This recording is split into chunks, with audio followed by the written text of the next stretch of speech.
What's up guys, this is Cher talking, welcome back to my channel. In today's video I'll be making a full review of the UDX Pirates banner that brings UDX Silver, very strong damage dealer for bossing, but also for farming, remembrance battle.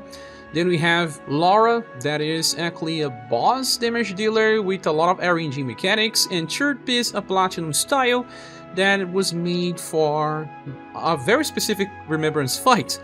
So let's start talking about UDX Silver. She gives the name to the banner, is the best character, and she is awesome.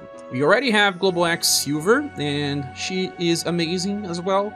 Works so far for boss fights. She can start dealing insane amounts of damage from turn 2 onwards, and the UDX style is pretty much similar, but even better. Well, for starts, let's look on the status. She has a very nice combination of both STR and agility because she can inherit sword skills, and she will do that very well because the STR is very high. The dexterity is 70%. I see this value a lot, so she will not be missing much.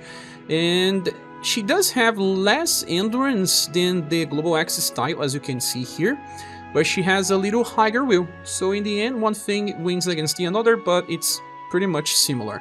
But the STR and agility are a little better when you look, but it's more about the STR being much better than the agility being only 2% higher.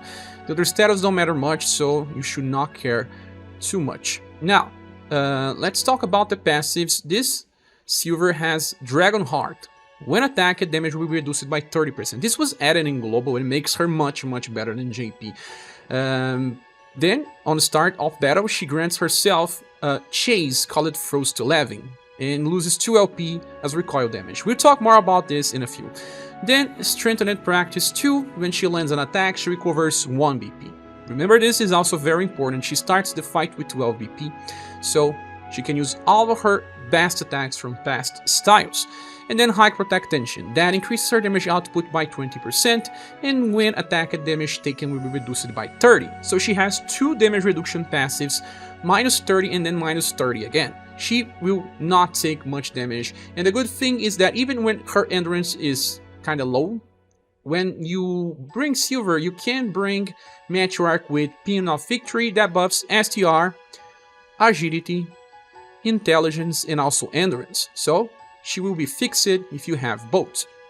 Now, we need to talk about the Frost 11 chains that you can also use on fight by skill number 2 called Dragon Force, that uses 6 BP but also 2 LP, and she will grant herself a heat up that increases her damage output by 15% for the whole fight, and we'll get this Frost 11 chase that is actually a B powered attack. It was only C power on JP, that hits a single foe with cold and lightning damage, and it will recover the user HP by very small effect. In her case, it should be something around 180s.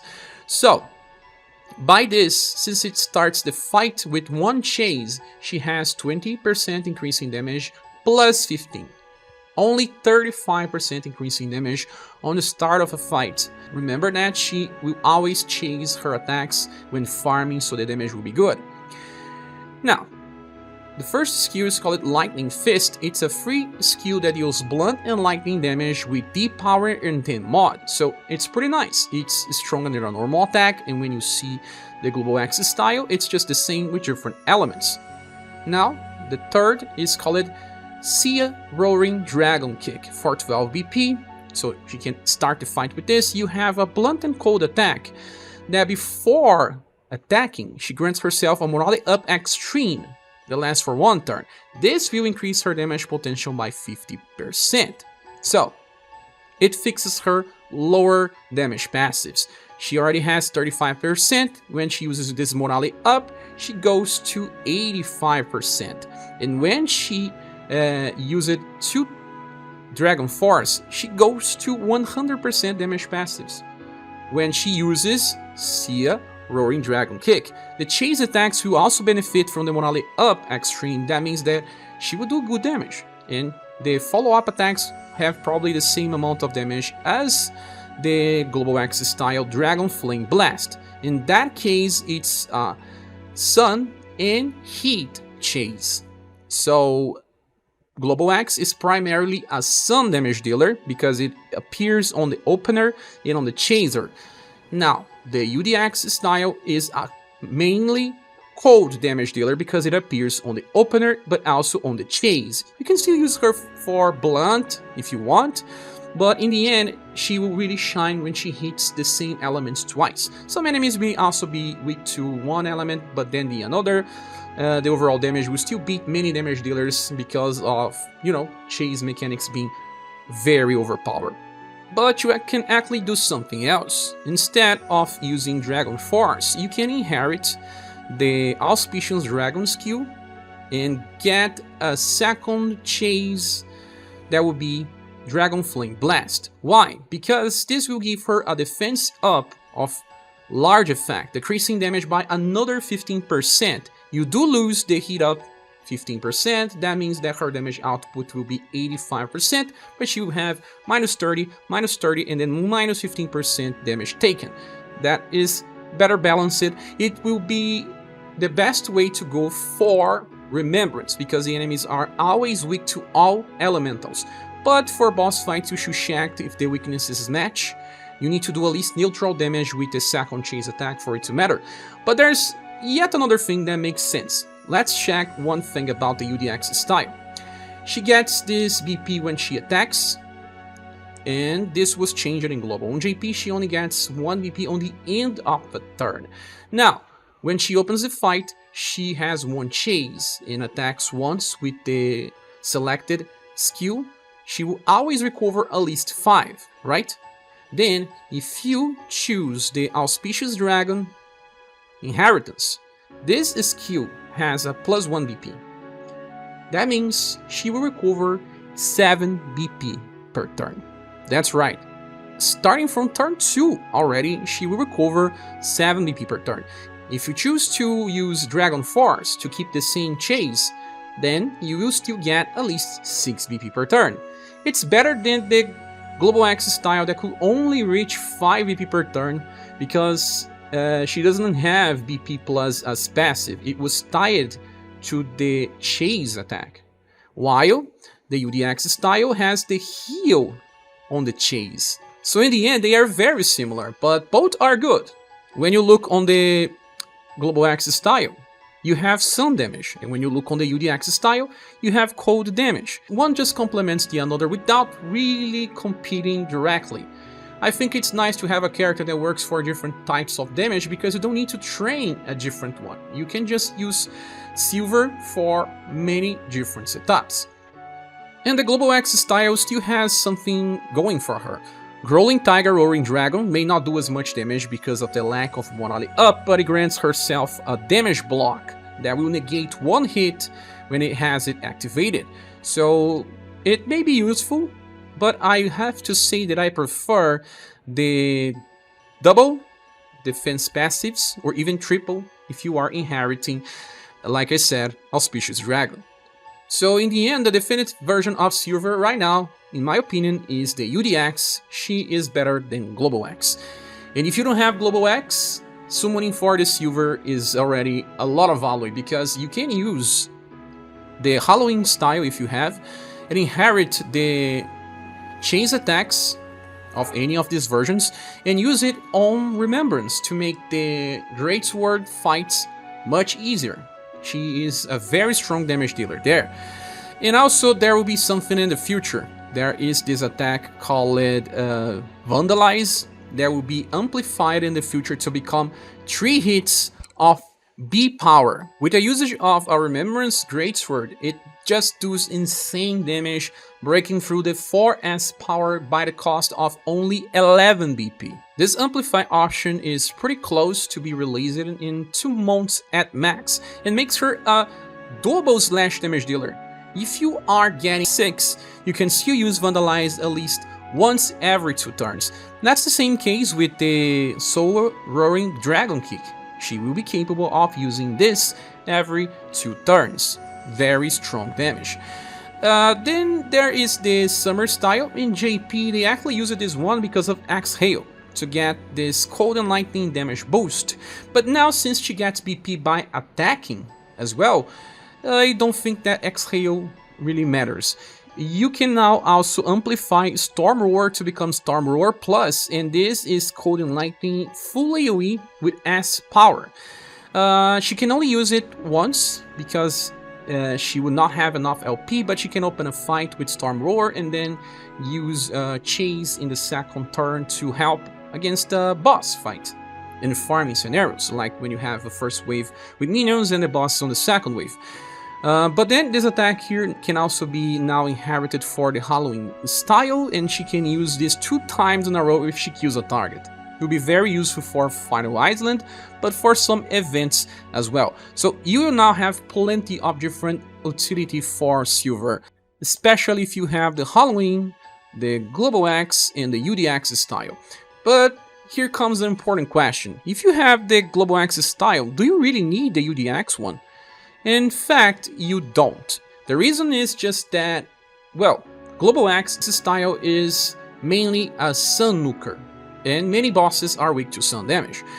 And she doesn't have many competition for this elemental, while the UDX style will compete with Leon. Leon already has Ice Revolver that he can shoot many ice bullets, and the next version of Leon is even better as a cold damage dealer, so there's that. But Silver and Leon are very different. For example, Silver will start doing damage by turn 2, while Leon will start doing damage by turn 5 or even turn 6 if you are using the second Leon. Depending on the situations, you want to kill some enemies faster, like the Golden Passage stage number 15 has many enemies and they do plenty of damage. You want to focus on one of them as soon as possible to defeat. So in that situations, I prefer to bring Silver. And you can also bring Paean of Victory, like I said, a buff for Matriarch that just buffs STR, Endurance, Agility, and Intelligence. That means that if the enemy uses physical attacks, you are much better using Paean of Victory. But if the enemy uses magical attacks, you want to buff Will, and it also buffs Dexterity, so you prefer to bring Leon, right? So those two will be the definite cold damage dealers, Leon and Silver. And you can have space for both in different setups. But if you are a free-to-play player, you can decide to skip Silver just fine. But I do believe that she is one of the best current characters in the game and stays relevant for the foreseeable future. She will receive a SSS grade and is an amazing character to have around. The next character is Laura, and she's now a great sword user. She was using spears before this release, and they buffed her STR, now being 119, one of the highest ones in the game. She does have good enough agility to easily attack before the enemies, good enough will and endurance as well. And then the first passive is called Warrior's Power. On the start of a turn, she has a 50% chance to grant an attack boost that increases her damage potential by 30%, lasts for 3 turns, is stackable, and she will also recover BP by 2. Well, in the end, it's a 50% chance, so we should take the average values. She usually gets 15% increase in damage and 1 BP. And that will stack up to 3 times. That means that she has an average of 45% damage increase. Then the second Fighting Energy 2, on the start of a turn, she has a 50% chance to buff her STR by 25%, and she also recovers BP by 1. Again, let's take the average values here. We have usually 12.5% STR buff and 1 BP. Then we have High Protect Tension, increasing damage by 20%, and when she's attacked, she has a 30% damage reduction. In the end, on average values, we have 45% from the first and 20% from the last. That means 65% damage passives on average on long fights and 12.5% STR buff per turn. I don't like this too much. I have to say that it's been a while since we saw passives that buff like 15% of a main status and gets 1 BP always. So getting 12.5 on average seems even worse. And the first passive values are not even that great to be attached to RNG mechanics.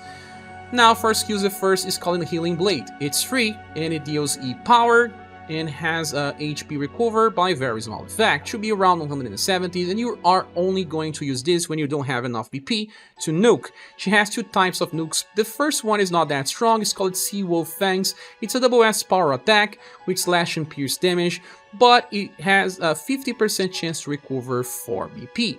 Now we do the math. I said we have average of 5 BP per turn, so plus 4 means you can use this nuke again on the next turn.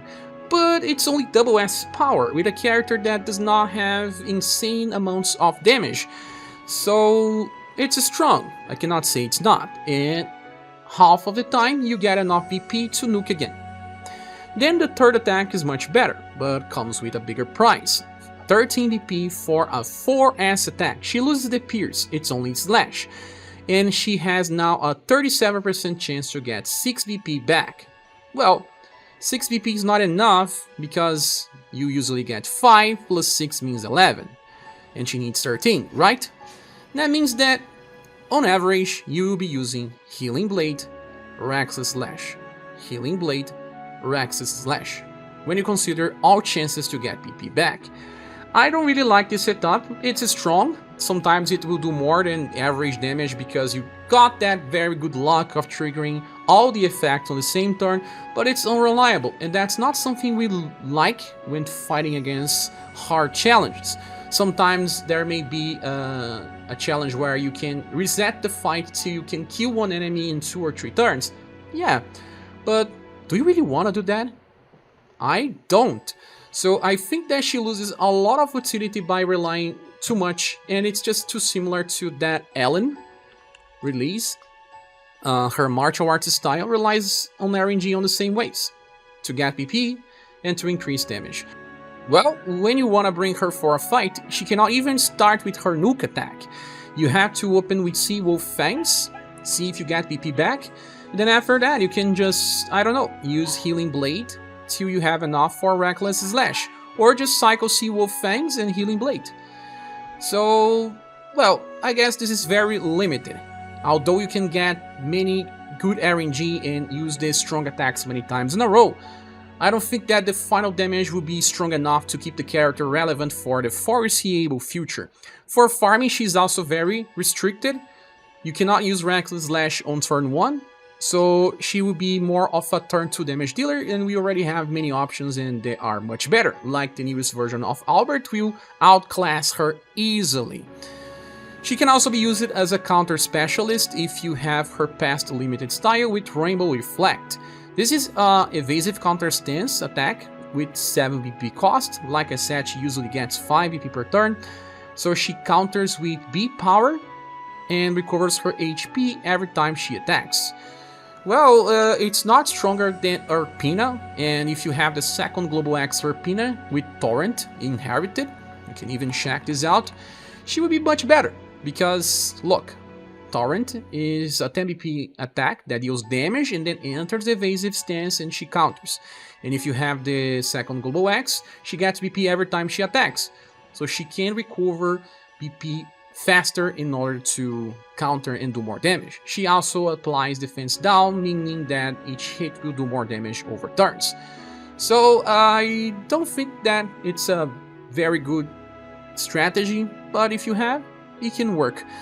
Then you also have the Windmill Plus skill that it's a single target option. So for 9 BP, you can counter with double S power. There is also this inheritance called Sunset Skewer, that is an S power attack that hits a column. The good thing is that this version of Laura is platinum, so everyone has access to at least these skills for inheritance.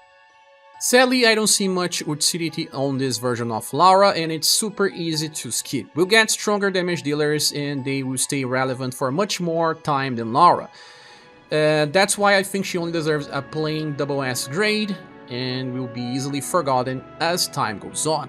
On JP, she got yet another great sword style, but this one is a real farmer. I guess she will get some buffs in global when she releases, but all of her attacks are plain and simple, just single target or full AoE, with some good damage passives increasing damage to special types. But again, it's a character that will not see much value even then. And the last one is Tirpitz, and he is a character made for remembrance. He uses axes, so I guess people can use him there. His STR is 91%, that's very bad. His endurance is 74, that's just average. His will is a little better. His intelligence is 82% because he's a debuffer. That means that he needs to have speed to go before the enemy. That 96% will help. Now for passives, we have Chasing Armor Slash. When he lands a normal attack, Armor Slash will be activated. This is a C power attack that has a chance to debuff Endurance and Will by 10% because it's locked on rank 1. And his intelligence will work in some specific turns for boss in Remembrance when they self-debuff their will. But on normal turns, it won't work in most cases. It's just an extra effect. The good thing is that he actually double attacks. And this helps with the second passive called Recurring Regen Endurance. When he lands an attack, he recovers his own HP by around 170s and increases his endurance by 15%. That means that when you use normal attack, you are going to heal twice and buff your endurance twice. It will help him reach very high endurance to allow him to survive better, since he has higher robust Protect. That decreases damage at all times by 30%, and if his HP is full, he reduces further by 25. So, when he's on full HP, he's not gonna take much damage, and if you manage to buff his endurance many times, like 8 times in a row, and from turn 5 onwards, he will have very good resistance against physical damage. Now for skills, we have Lucky Coin, a 5 EP support that has 2 LP cost as well.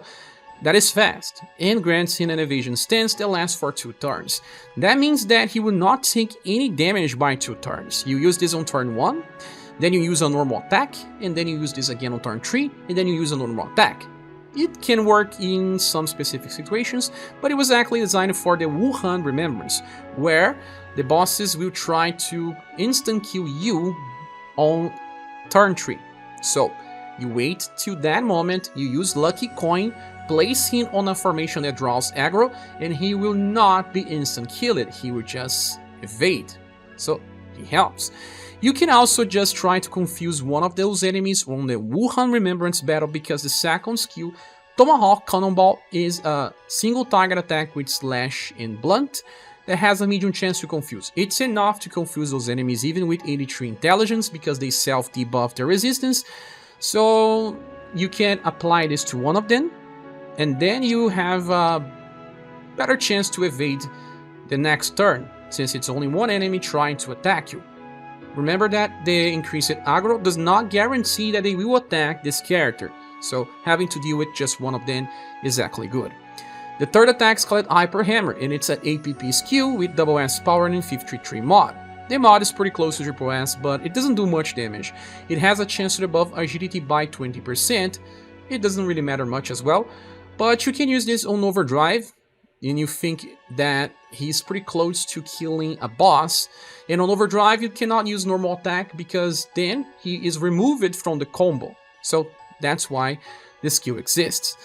There are inheritance options, but they don't make much sense since they are too costly or they just don't offer utility when you think about boss fights. So, Tirpitz was designed for Wuhan Remembrance, where you place the guy on the middle of a rising phoenix or on the front line of a tiger's den formation, where he will draw more enemy attacks. Then he will just use Lucky Coin on specific turns and try to confuse one of the enemies with Tomahawk Cannonball, and then when it's time, he's gonna use Hyper Hammer on Overdrive. That's how he was designed. But in the end, all you need is ScherBR for Wuhan. You can solo that fight with this guy, and I made a video about this because he buffs 3 different status when he gets hit by 20%, and eventually he gets to 0 damage taken, and he can self-heal.